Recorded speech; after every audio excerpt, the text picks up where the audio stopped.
Pour analyser la variabilité climatique, et en particulier le changement climatique qui est d'origine anthropique, on a besoin de longues séries de données d'observation, des données qui idéalement devraient couvrir au moins plus d'un siècle.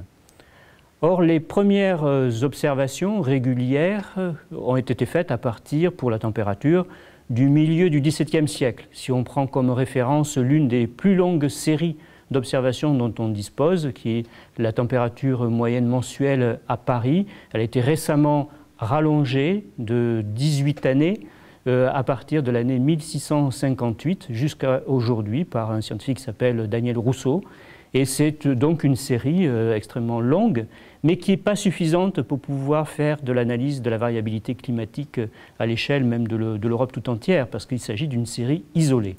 Donc en fait, il faut disposer d'un réseau d'observations répartis dans l'espace.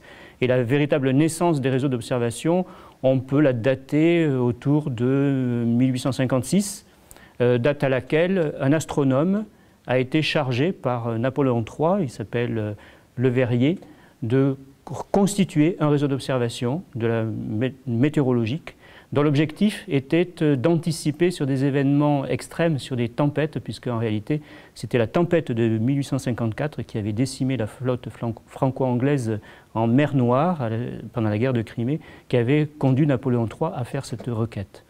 Donc, on a constitué à partir de 1856 un réseau d'observation qui était essentiellement de l'observation de la pression, mais de la température aussi, et les données étaient transmises à cette époque-là par le télégraphe.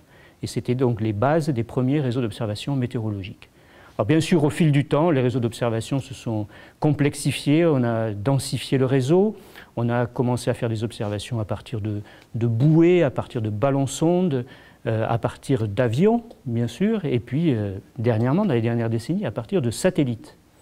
Mais si on veut maintenant étudier les évolutions climatiques à partir de l'ensemble de toutes ces observations, eh bien, on est confronté à une difficulté qui est que parfois ce que l'on observe peut être influencé par la façon dont on a observé et justement par la densification progressive du réseau.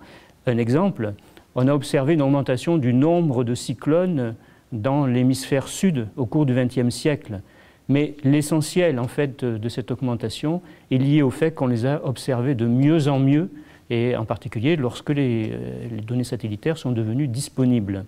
Au préalable, on n'avait que les observations de quelques bateaux et les observations de quelques îles.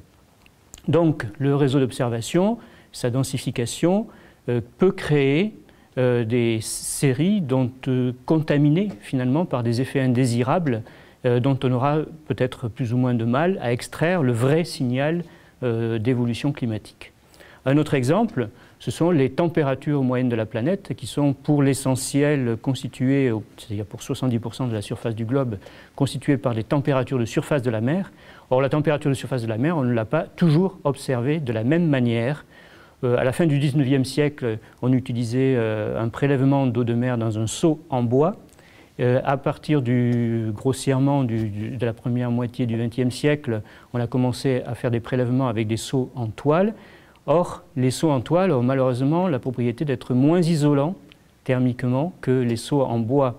Ça introduit une erreur sur la mesure de la température qu'il a fallu a posteriori corriger. Et quand on constitue ainsi une série avec plusieurs modes d'observation et qu'on les corrige, on parle d'une homogénéisation des données qui consiste en fait à essayer d'extraire le vrai signal climatique d'effets parasites qui sont liés à l'évolution du mode d'observation.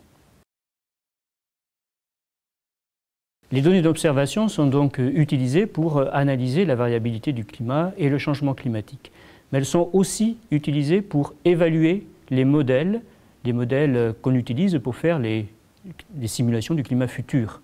Alors ces modèles, ce sont des modèles mathématiques qui sont basés sur les lois de la physique et qui décrivent l'évolution de l'atmosphère, des océans, des glaces, etc.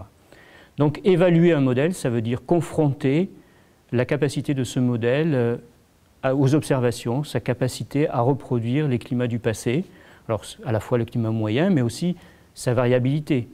Par exemple, le phénomène El Niño, qui est un phénomène qui est quand même assez largement connu, c'est un phénomène qui se traduit par des températures qui sont soit beaucoup plus élevé que la moyenne ou beaucoup moins élevé que la moyenne dans le Pacifique tropical et qui a des conséquences climatiques en termes de précipitations, de sécheresse.